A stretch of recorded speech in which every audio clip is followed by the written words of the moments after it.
All right, can everybody hear us? Thumbs up if so. Yep.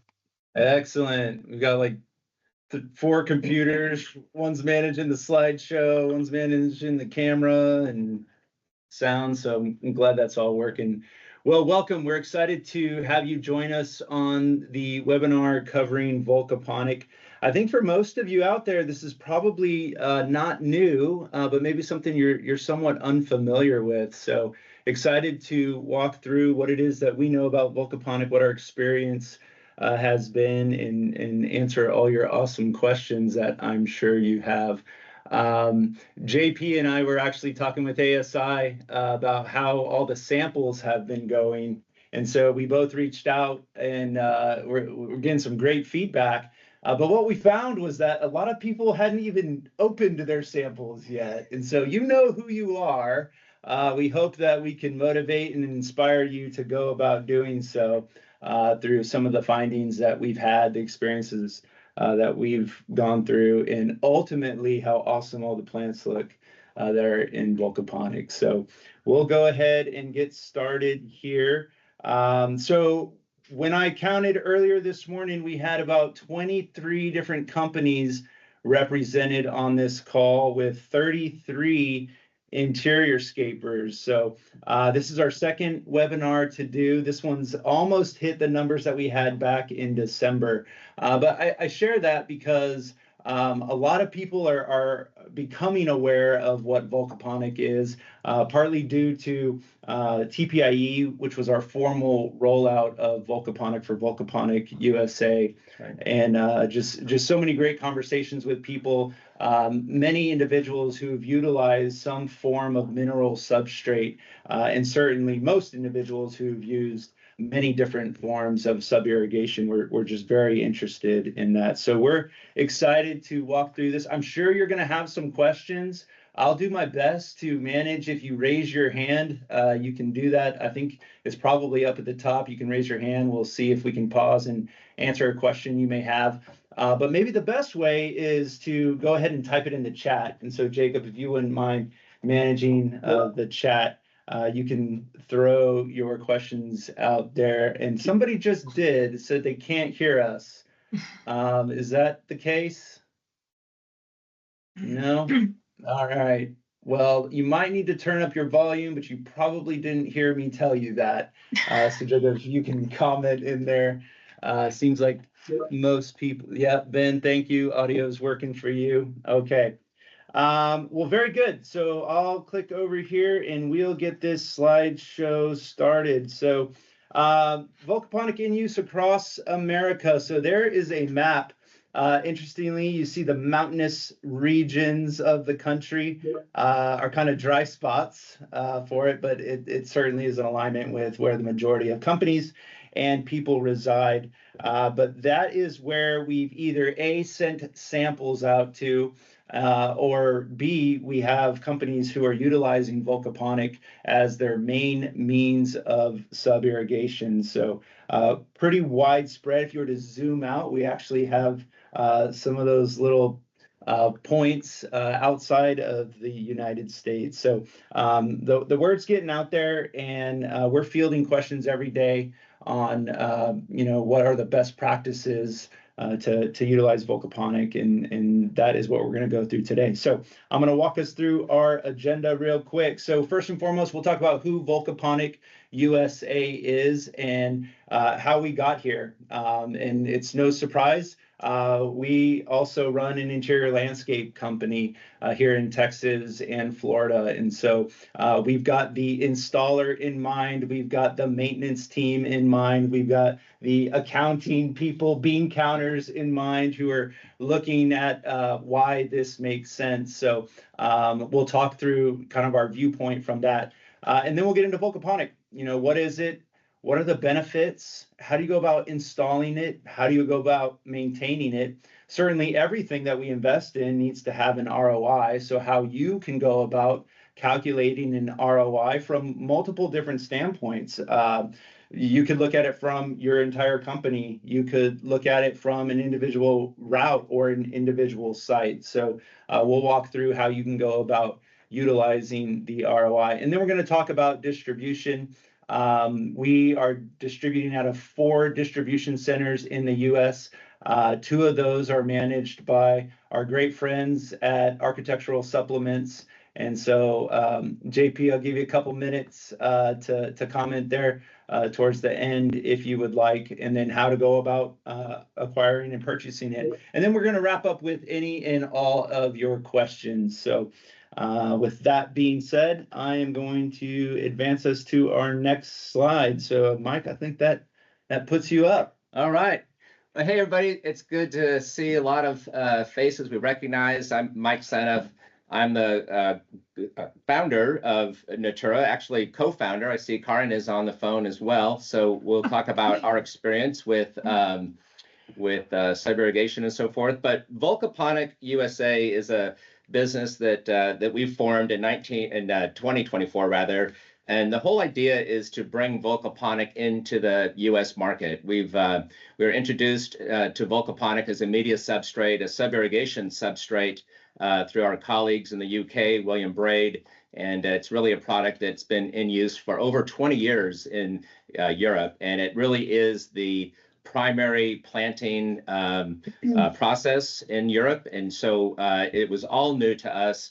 We first heard about it really post-COVID in a meeting with William, and he was talking about what happened in London after the COVID lockdown, how they could not get into their office buildings for months, and many of our cities that was the case. In contrast to what happened in the US, we had dead plants everywhere. Over in the UK, in London, the plants were still holding on after months without watering, and it was just amazing how much moisture is still being retained in the Vulkaponic. So Vulkaponic USA was formed after our being introduced to the product, and then Josh and I made a trip over to both the UK and Germany to visit some of the installation sites in the UK, and then over to Germany to look at the processing, the mining, the processing, and meeting with the manufacturers of it, which is Klons Systems out of Kruft, Germany. And we formed a relationship with them, formed Vulkaponic USA as a distributor of bringing the product into the United States. So that's what Vulkaponic USA is all about. We've extended an additional distribution arrangement, which we're very thankful for, with JP and Jason at ASI to cover all coasts. So we have distribution facilities out of Connecticut, out of Texas, out of Florida, and out of California.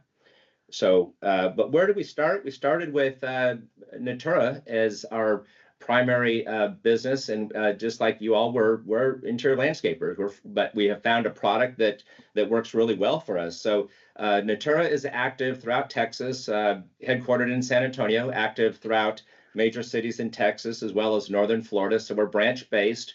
We always had to implement technology just to keep keep track of the business and what's happening, everything from the selling process to installation. We've been kind of on the bleeding edge, I should say, of technology for decades. We're a 42-year-old business. But we did implement sub-irrigation back around the year 2000. So late 90s, early 2000s, sub-irrigation was making its move through our industry. Some of you were aware of that. Some of you have come into the industry more recently. But we implemented all types of sub-irrigation, wick and riser, using the ASI sub-irrigation container, which is great. But we really have settled on Vulkaponic for several reasons, which we'll get into. It is consider it a method of sub-irrigation. It's a planting substrate, which is a alternative to soil medias, but you're direct planting into it. And the product itself is what holds the moisture. So we'll cover that in detail, but it's an improved way of sub-irrigating plants, and what it does do is allow for those extended service cycles. So with that, Josh, I think I'll kick it back to you. All right, sounds good. Well, not to recap some of what you said, but yeah, how is it that we got here? And it was a visit over to UK. First started with a conversation about COVID, and we all know how difficult it was to get in and service the plants. And what we heard is that Vulkaponic is the reason why we were able to sustain and maintain so many of our accounts, because we just saw that it was going 4 and 6 weeks in between us being able to even get into the facilities, even if we did. and the plant loss during that time was just so minimal. So that definitely, perked our ears up. And so in July of 22, we kind of dipped our toe in, brought in a couple of bags. I don't know, it was like half pallet of 25-liter bags. For those of you who've received samples, that's the 25-liter bag. And I think we paid about 3 times as much in freight as we did in product. Yeah, air freight in a pallet from Europe is not cheap. It's not cheap. But we were astonished by its ability to hold moisture, hold air, support the plants, everything that we know plants need, and on top of that, how good they looked, and many different benefits that we can go into just the aesthetic side of that. But we were really blown away. So in the fall of 22, we followed up with several pallets. Still weren't doing a commitment for a full container, but again, did some retrofits and installations of plants just to try and see, hey, does this really work as well as everyone says that it does, and realize that it does. And so in the spring of 23, we brought in our first ocean container, and to date, we've got almost 30 containers that we've brought in. Certainly Natura's used quite a bit of that, but there are others out there in the industry who have started to either do their new installations in Vulkaponic and or begin retrofitting some of their accounts. So 28 ocean containers to date, that's 800,000 liters. Yes, all this, because it comes from Europe, the volume is measured in liters, and so you're gonna have to kind of make the switch. Don't worry, I've already done all the conversions from euros to dollars, so I won't make you worry about that. But it is all sold in liters. But it's about 560 pallets of Vulkaponic that we brought in. I did go to ChatGPT and say, hey, how can we get Americans to understand what 800,000 liters is? And it said, well, they might be able to think of a Olympic swimming pool, and so you would fill that up. You're a swimmer, you get it. You would fill that up 1/3 of the way, or we all just watch the Final Four. Wait, is that the deep end or the shallow end? I think It's the same. It's all the same. Yeah. All right, you're not a swimmer. Anyway, we all just watched some great basketball, or maybe you didn't think it was that great. But if you think of a mop bucket, it's about 10 liters. And so if 8,000 people were to have a mop bucket, that's how much Vulkaponic has been brought in to the United States since spring of 2023. So anyway, just wanted to get you some context for there. But yes, we did make a trip over to the UK and Germany to go meet with the manufacturer there. And that is not an arms deal that's happening right there. That is actually us standing in a pumice mine in Kruft, Germany.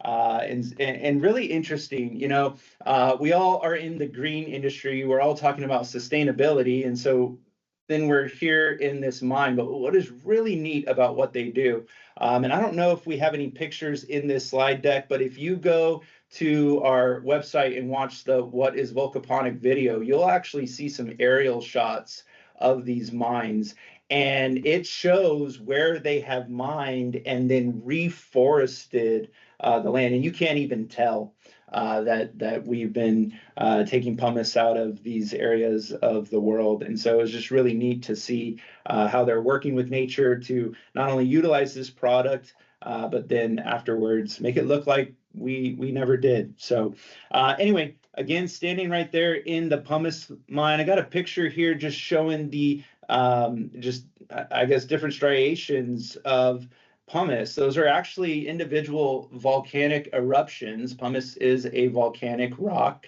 and it's actually the plume of smoke that comes out after an eruption, right? So you have lava flow, and if you're familiar with Hawaiian plants, we use that volcanic cinder in Hawaiian plants. But pumice is the smoke that comes out and settles. And there's different grades of that. So they just measure it in a light, medium, and hard pumice. So closest to the eruption, you're going to have your harder pumices. They use that in construction materials. In fact, one of the biggest avenues for pumice for this mine is in construction blocks, CMUs. So they use pumice in production of that because of its sound absorption qualities versus your cement or concrete. Then you get your medium grade pumice, which is actually what Vulkaponic is, and then your light grade pumice, which you'll find in toothpastes and face scrubs and all kinds of things like that. So moving on, two components that make up Vulkaponic. You have your pumice and your zeolite. Here you're looking at some of the mined pumice before it's been mixed. That's 2 to 5 millimeters. I'm guessing, I don't know what the WB stands for, so something in German. But that is the raw pumice right there. We actually screen that and utilize a 5 to 8 millimeter size for Vulkaponic.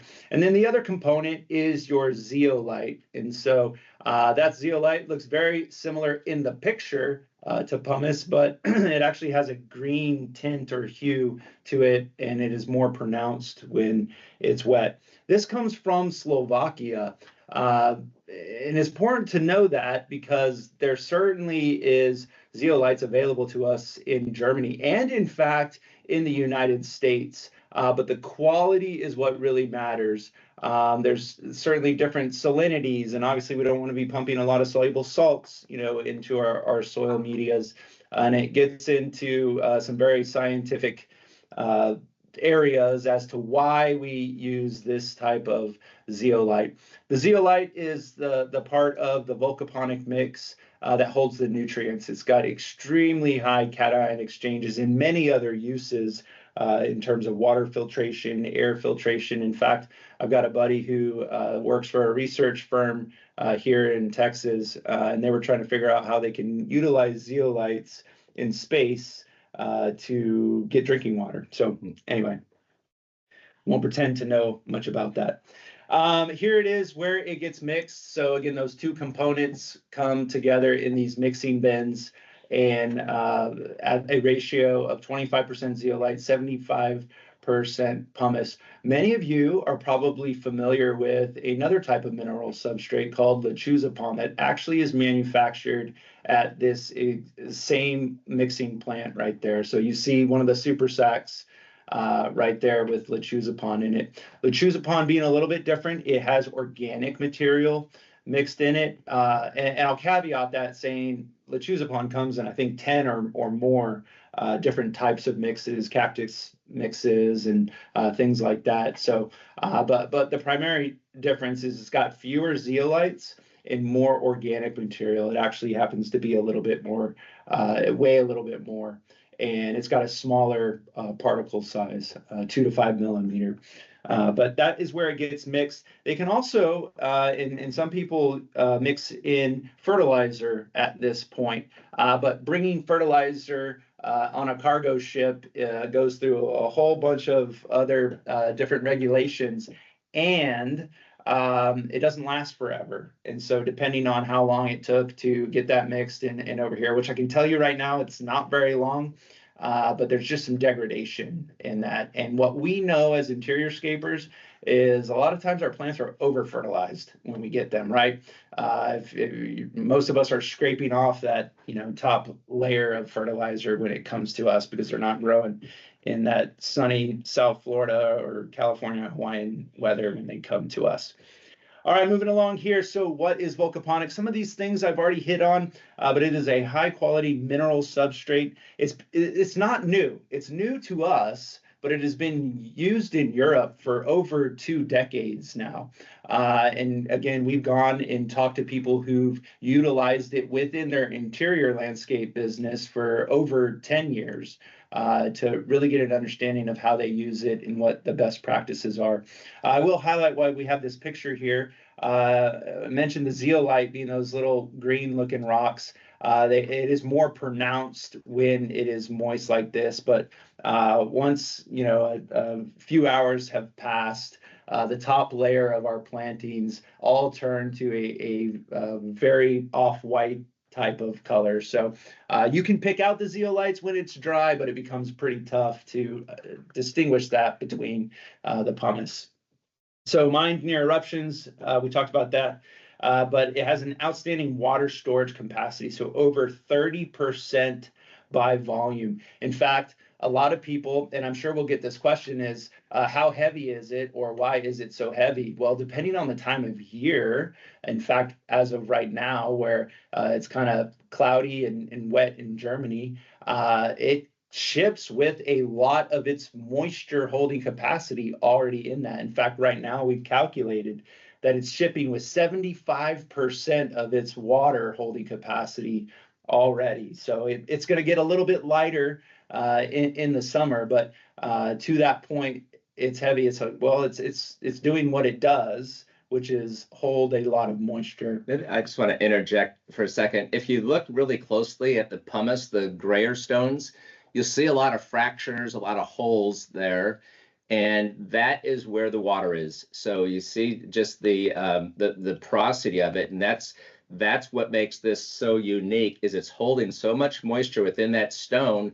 but yet you see those stones piled up on top of each other, and that's what creates the aeration. So you have this awesome dynamic of moisture, and yet because of the granular nature, the aeration between stones, which is so healthy for the root system. Absolutely. All right, moving on here, just talking through some of the benefits, enhanced plant growth. As Mike just mentioned, it really provides the perfect growing environment for our plants indoors. Consistent quality, unlike traditional soil mixes. And you guys know, we're buying plants from a whole different just a ton of different suppliers and growers, and so that mix is very different. Certainly variety may dictate a desire for a different mix, but people are using all different types of soil mixes for their plants, and this allows us to maintain a very consistent quality in our mixture. Moisture retention, we've shared that, holds over 30% of its volume in water, and Mike indicated that it all comes from the pumice. And the zeolite actually holds moisture as well, but primarily it's all held within that pumice. And I guess I just paused to talk right there. That really allows for a lot of flexibility or variability within our watering cycles, right? We've often talked about one of the most challenging things in business is getting great employees, and then for us specifically, training them, right? Like everyone says, like, I don't have a green thumb. Well, it's because what we do is not easy.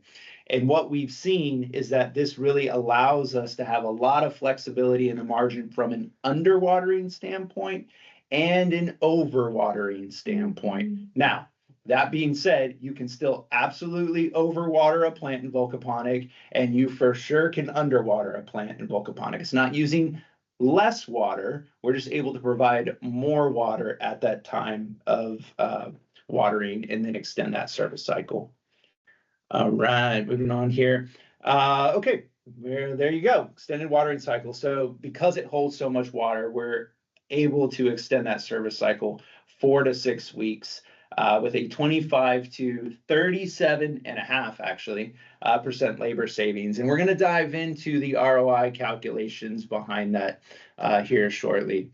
Obviously, if you have more air moving within that root environment, you have reduced the risk of root rot in any type of waterlogged soil, and then pest reduction. And from a customer standpoint, outside of the aesthetics, because we hear people are like, wow, that looks so neat. I just love that very clean look of Vulkaponic. Fungus gnats are like a thing of the past.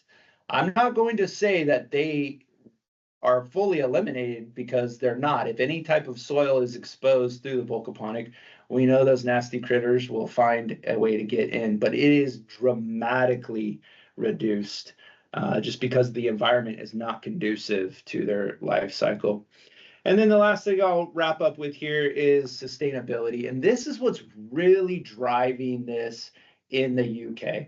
Sustainability is something that just businesses over in Europe are demanding that their vendors and suppliers find important. And we're starting to see that in the US as well.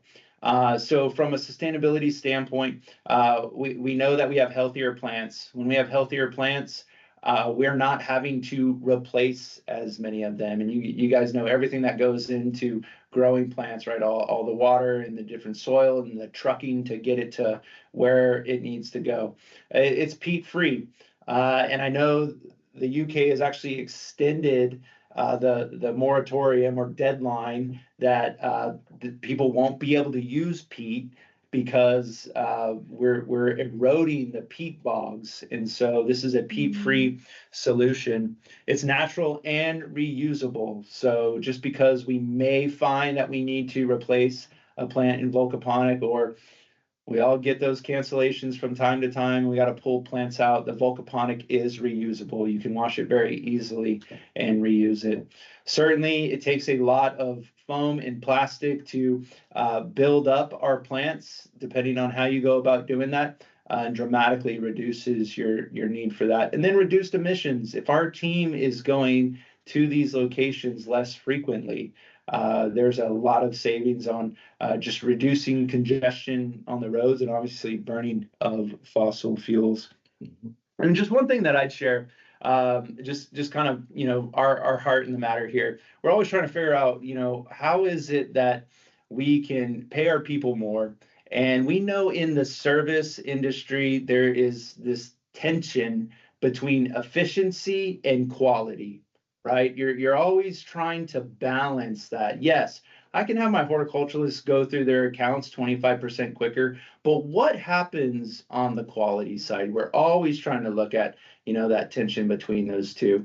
And it's very rare that you find something that can actually increase efficiency and increase quality. And that's absolutely what we've seen here, and we'll dive into sharing the numbers. But before we do that, we're going to go into how you go about planning this up. I just want to add to what you said about sharing your heart, making this really good for people. Since there is a 25% savings in labor, what we've elected to do internally is to share that with our service team in terms of increased hourly rates. So we just increased, and it has to do with once we get all of our accounts retrofitted, we're partway there. Some branches, over 30% of the existing locations are retrofitted. And we've just increased our career path. Our starting wage went up 50 cents an hour simply, and that's sharing half the benefit from a portion of those accounts being retrofitted. Once we get all the way through our retrofit, we're going to have 12.5% representing 50 cents to $2.50 per hour increase in our career path and pay at every level, which is going to lead to a more stable staff. So not only the plants going to look better, you can have extended service cycles, you to pay people more, and it'll just be a much healthier business environment.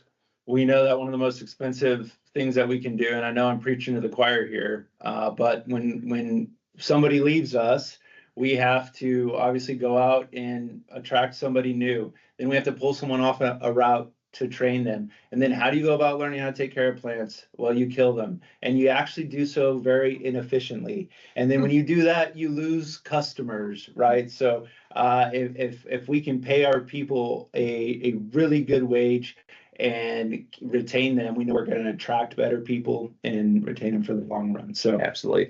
Okay, well, to keep us moving along here, talking about the planting process. So any of you, probably everybody on this call has already received the, if not sample, already ordering super sacks of Vulkaponic. You do have a card that came with every sample explaining the planting process, but we'll review it quickly here. So as we said earlier, Vulkaponic is a sub-irrigation substrate. So it's used for sub-irrigation. As such, you've got to have a waterproof container that you're planting in. So this is showing really how to plant in both a tall cylinder, European type cylinder, or if it were just a shallower floor container. So what you're doing is you're putting up to 12 inches of Vulkaponic in the container. That's the capillary capacities as pulling moisture up into the root system, 12 inches. If you're going higher than 12 inches, such as a tall European container, you do need to use some type of a false bottom and a liner to get that Vulkaponic within 12 inches of the root system. So you're adding 12 inches, you're placing the root ball directly on the Vulkaponic. And the beauty of this is you're not having to go to one particular grower for one soil type. We've been using Hawaiian grown plants with lava, plants that are kind of heavier with peat moss and typical potting soil. So existing root ball right on the Vulkaponic. You are then filling the sides of Vulkaponic, or the sides of the root ball up through the container with Vulkaponic, and then putting that 1 to 2 inches of Vulkaponic over the top surface. And that's what's going to keep the nice texture for the decorative covering, as well as keeping the fungus gnats out. That tall container was still showing the use of foam. So if anybody's got an alternative to foam for building up and creating false bottoms, love to hear about it. Here's a video. This is at Vulkaponic USA. You can look at it. We'll play it quickly. The planting process involves the following steps. Waterproof the planter and fill with substrate. Remove the plant from the pot. Remove excess and loose soil from the root ball. Place plant into the planter. Fill the planter with Vulkaponic. Water. Done. Pretty simple process, actually. The key is to have a waterproof container. And so this is a cut sheet that you can get from the Vulkaponic USA resources page. It shows clips from the video. You can. The key is some planters are inherently waterproof. Plastic containers, certainly. Fiberglass containers by nature are as well, but there's the potential that there could be a crack or a string of fiber going from the inside of the container to the outside, which can wick moisture out of a fiberglass container. We always recommend lining it. There's another video at Vulkaponic USA specifically covering waterproofing, which we're not going to look at today, but you can either use a flexible liner, as the video showed. We do have those available, imported from Europe.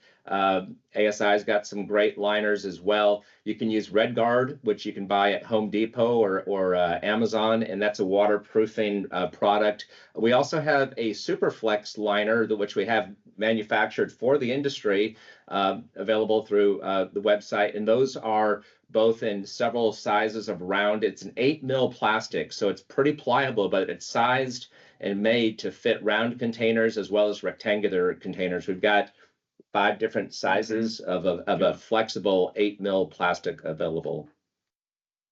So moving through the watering process now. So what Josh has indicated previously, that the plants are not automatically like using less water in Vulkaponic. That's not the case. They will need the amount of moisture that ideally they'd need for that location, whether it's high light or low light. But what you're doing is the product is holding a lot more moisture at any one time. So you're just providing more water with each watering. And here is a guide that we've utilized that we've found to be very, very accurate on using the amount of water for different size plants and different size containers. One thing I'll note right here, these are just guidelines, right? You know, we looked at averages. I've had some feedback where people are like, it's just very, very difficult to try and target that exact amount. Again, they're just guidelines. The type of plant, the environment that it's in, you know, all play into, you know, how much water it will use. Well, and to that point, since the substrate is so forgiving, it can handle an underwatering situation, and the plants don't deteriorate as well as overwatering. So consider it like the cell phone, like a battery on your cell phone. You know, you will charge that cell phone before it's down depleted to 0. And you might even charge it at 80%. But that's kind of how moisture can be applied to the Vulkaponic and have it be absorbed back into the product. Yeah, and I think I'll also use this as an opportunity to share the differences between Leica and Haydite, because I think many people may have had experience with that. And the primary one is this. The Vulkaponic is actually absorbing the water and holding it.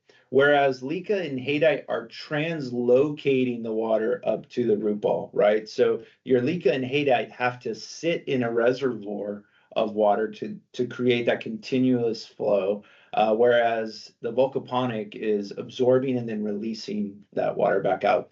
And the benefit to us is obviously it can hold more water, but it also is not sitting in water if for whatever reason your container wasn't That's true, waterproofed or cracked or something like that. Most sub-irrigation systems do hold water at the bottom, whether it's Leca or some other products where this water is completely absorbed. So, and the point of this slide is just showing the area to water. You're really not targeting the root ball, which would be within that circle. That's not really the idea. The idea is just filling the reservoir and allowing through capillary action the moisture to travel upwards and outwards and that type of thing. So in fact, we say don't water the root ball directly because you're potentially saturating the top of the soil. And of course, that's where your fungus gnats would breed.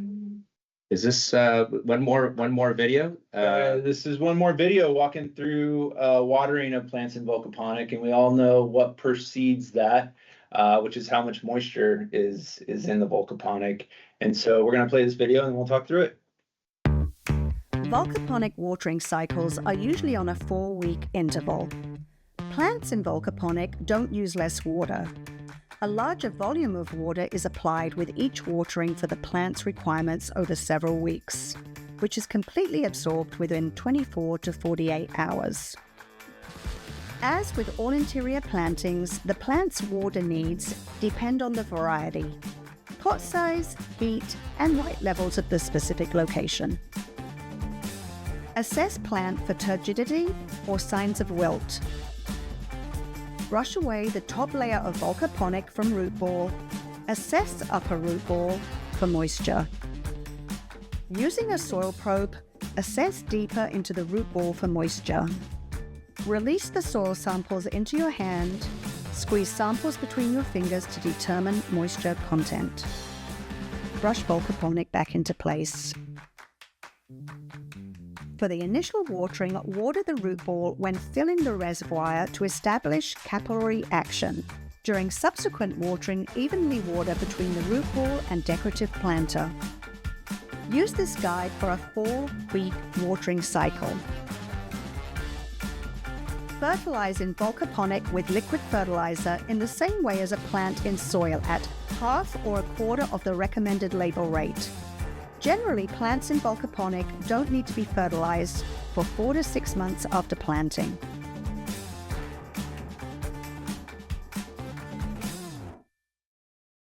Okay, so just as in the planting, we have a cut sheet available, and the purpose of these is just something you can pass out in training, you can provide to your staff, and just have a printed copy of what's covered in the video. One slide on fertilization. It was already covered in the video.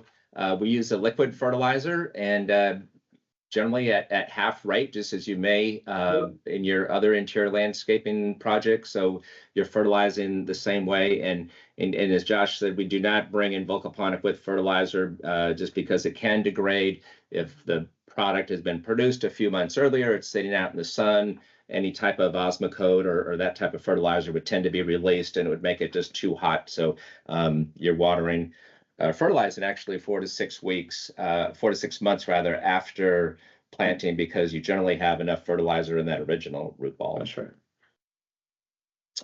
So we're gonna move into why, how can you calculate both the amount of Vulkaponic you need and what is the return on investment? Why are you doing this? Why would you want to implement something new for your business? Well, the reason would be because there's a huge return on investment, a huge labor savings, and the ability to pass those savings on to your team, retain more profitable operations and so forth. So this calculator's at the site. You're just going to put in your current service assumptions. If you look at the information icon that's right there, this is saying what is your burdened labor cost.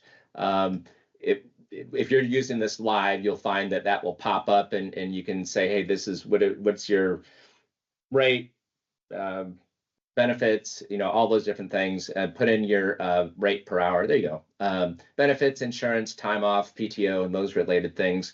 We'll use 30 as a default. There's an up and down arrow. You can type in whatever it is for you. What is your current service cycle?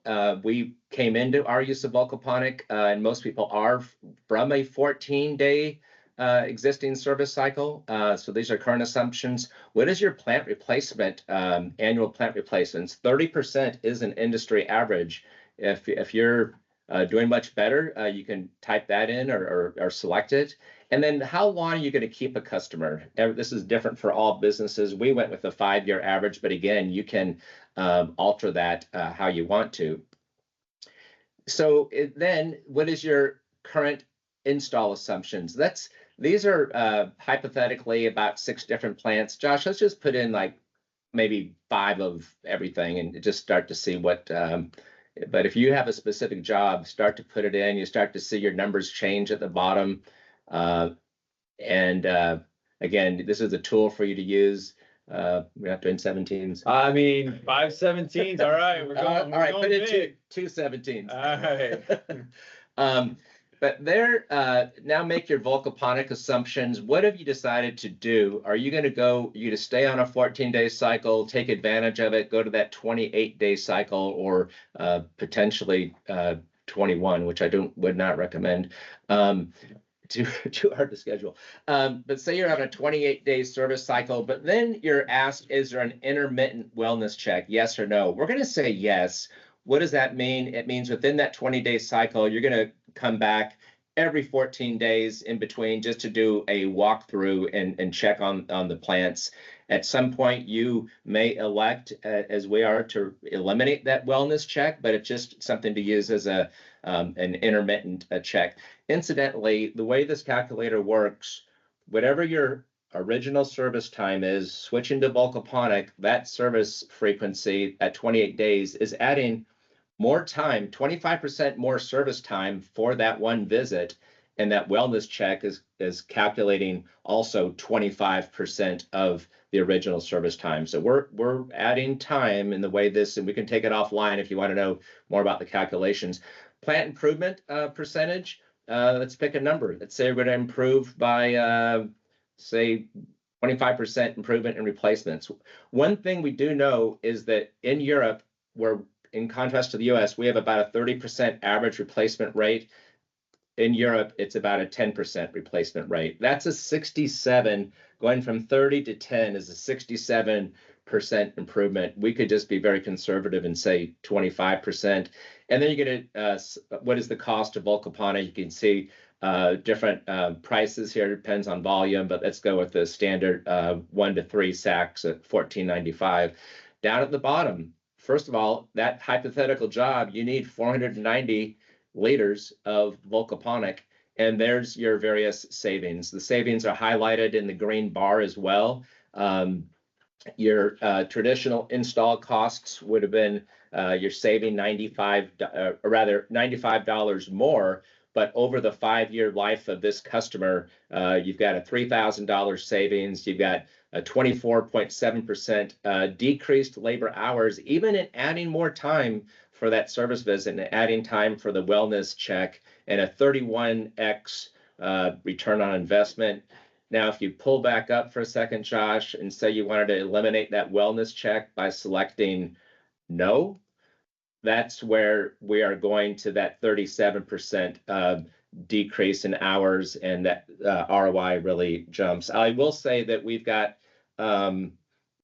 several. We're pushing for 100 accounts this quarter to go to a 4-week service cycle. So we are easing ourselves into the 4-week service cycle. But there's your labor savings, and again, you're going to have a lot more profitable operations. And the good thing is you can share the savings, and we're sharing 1/2 of our increased profit back to the team to have a more stable workforce. So. Excellent. Well, great. So I'm here on the Vulkaponicusa.com website, right? And so we just went through this usage and profit calculator. I'm just clicking over back to resources real quick because there are some other things I want to share with you on the site. first and foremost, distribution of the product. And so as we talked about, we've partnered with ASI in importing and distributing this product. They certainly believe in it, and we do know that it becomes expensive to ship, right? So we can factor that out as best we can, getting it from Germany to the US. But where that lands in the US then dictates how expensive it is to get to us as interior-scapers. And so we've got 4 different distribution sites, which really means that we can get to most of you within 2 days. That being said, I would not wait 2 days before your install to call us and see if we can make good on that deal. But we are very close, just depending on where you are, and that's the breakdown to it. So that light green is going to be ASI, and you're going to order through them just like you would, any of your plant containers. And Jean-Pierre, if I am incorrect on that, correct me. But I do believe you guys are able to take orders just as they would anything else. Yeah, correct. Yeah. Excellent. Yeah, no, for sure. And then if you're in the dark green, you'd order through Vulkaponic USA. And we have had some questions on the chat. How do we go about doing that?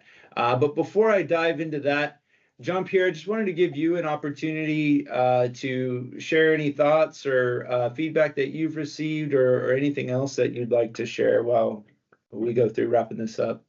Yeah, I mean, first of all, we're excited to be part of it. I'm excited to be part of this because actually when I moved to the US 30 years ago, I was blown away about the, short service cycles. So I'm happy to see that this, or be able to be part of bringing this to the US. I mean, one thing I would definitely emphasize, people, please start, using your samples. I know there's a whole bunch of you out there that have not done so yet. I think when you start using it, you definitely see the, benefits of using the Vulkaponic. We definitely are starting to get some good feedback from folks. Would love to hear more, and I think there's a little bit of a confusion about some of the weight, but I think Mike already explained that. This time of year that definitely tends to be a little heavier. So, but overall, happy to be part of it.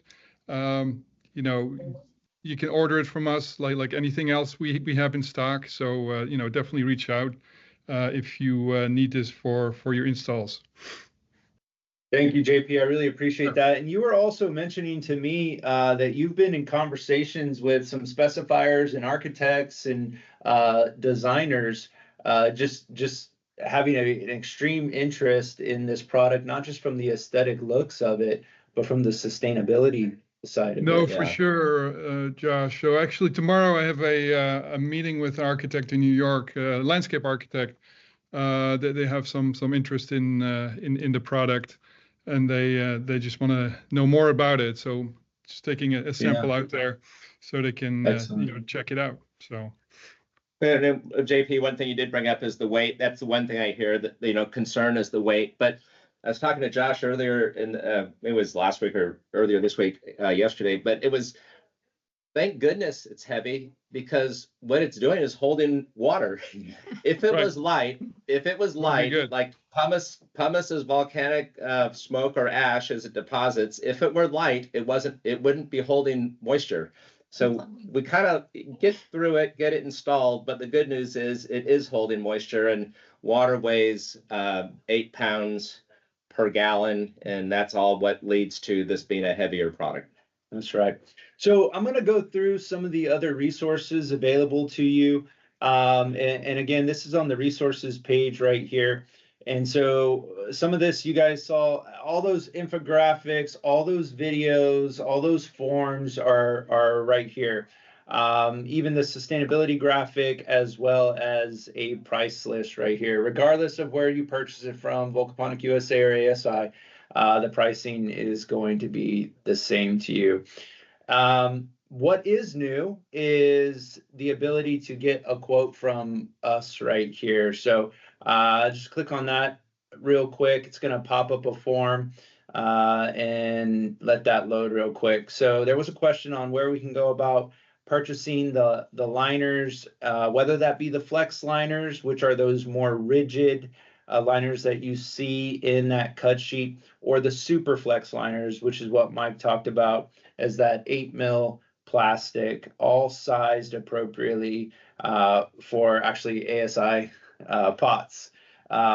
One thing that we know is that rectangular containers are extremely difficult to waterproof. And so you see for that 24 to 36 inch rectangular, as well as that 48-inch long rectangular earth wall, those fit in perfectly. Just got to admit somebody right there. But you'll be able to add Vulkaponic to this, or any of the liners that you would like. Go ahead and add as many additional products as you want and submit that. That's going to send you an email. It's going to break down some of the pricing.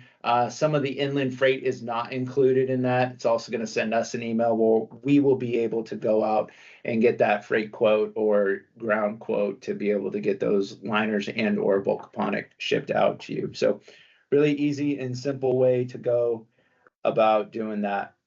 And then the other thing I'd add is on the gallery. So we want to keep this updated as much as we can and make these images available to you. So we've had quite a few people reach out and say, hey, we want to put together a marketing piece on this. Can we have access to the images that are on the website? And so, yes, we can absolutely do that. Send out a file share where you can snag those and utilize them as you wish. My hope is that we're also getting some images from you on these installations to really build up the media gallery. So please share those really cool jobs. We have a whole bunch of them. I actually need to update the media gallery on jobs that have been sent to us, but we really want to see what that's looking like for you. And then finally, the FAQ. And this just comes directly from the questions that you guys have.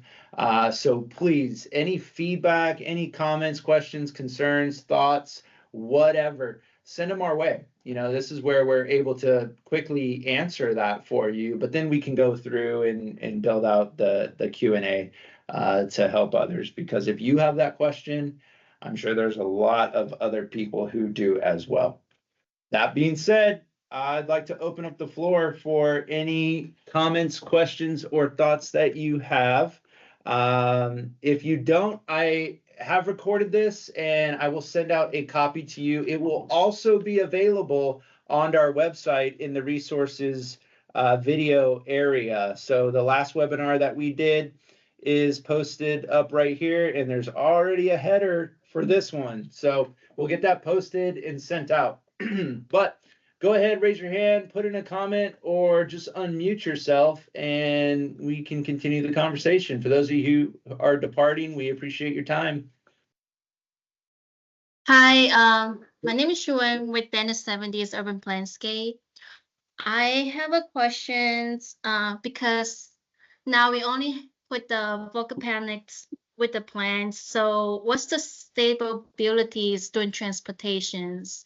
Because we stage in our greenhouse and we'll put it into our vans and deliver to the client sites. And there will be some movements in the van. So just want to know, have you guys ever like hear other people who use it, then the plants actually stay upright at the time we get to the client site? Yeah, certainly there is some retooling that you're going to have to think through, right? Not just how you may be moving it or staging it within your warehouse, but how you're then transporting it.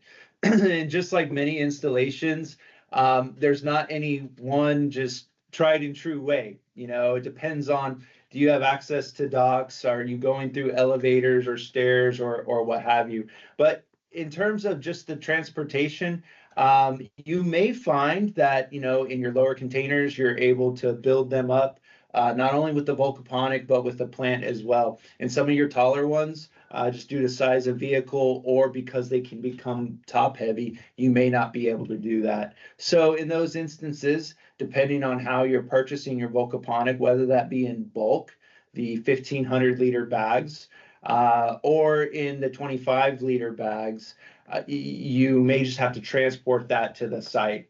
And I've I've grilled our installation team on this, and it was just like Josh. It just depends. You know, the types of containers we're using, with the types of plants that are going into it. You know, loading dock access, elevators, what floor is it going to? So they may choose to then do their buildup in the back of the truck. They may choose to do that at the loading dock, or they may choose to take the plants containers and Vulkaponic up to the floor that they're going in on. I would also add, when we did visit colleagues in the UK year and a half ago, they were building up at their warehouses, just like you described, loading up, putting them on vehicles. And one thing that we did have noticed is that there's more settling once you get to the job site, just from the Vulkaponic, I guess, going down the road. So it does settle maybe an inch or so. So just be prepared to have some additional product to top off when you get there.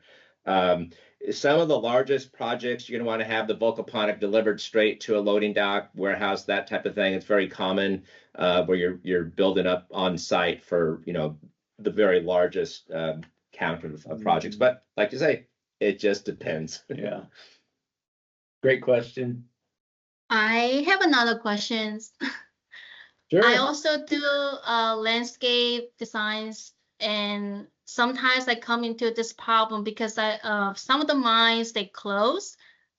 So some of the products like feather racks and lava racks, and those they had to discontinue. So my concern is for the future. Is like, is there any possibility with the mine being closed or just gonna stop mining this product? Yeah, great question. Which certainly we had that question as well.